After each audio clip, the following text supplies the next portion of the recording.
राम राम मंडळी, जसं की मी माझ्या मागच्या व्हिडिओमध्ये सांगितलं की मी तुळशीबागेत आलेली आहे खास गौराई बघण्यासाठी.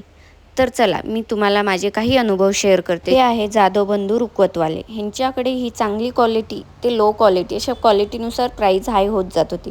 मी ऑनलाईन बघितलेलं की तिथे 11,000पासून स्टार्ट होते, बट रिॲलिटीमध्ये तिथे 13 ते 14,000पासून चालू झालेली प्राईस. प्लस मुखवटेही 4,000 5,000, म्हणजे ऑनलाईनच्या नाही तिथे रिॲलिटीमध्ये खूप फरक.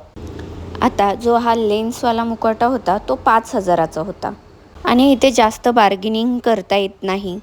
प्राईज हाय होत्या पण क्वालिटीही तशी होती. पण तुळशीबागेत तर मला तर वाटते महागच मिळतात.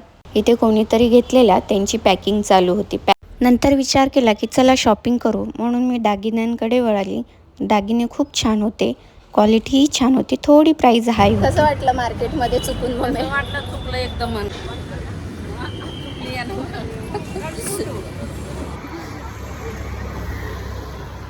आम्ही चुकलो आहे रस्ता. अर्धा पाऊण तास झालं चालतोय. बाय बाय, भेटू पुढच्या ब्लॉगमध्ये.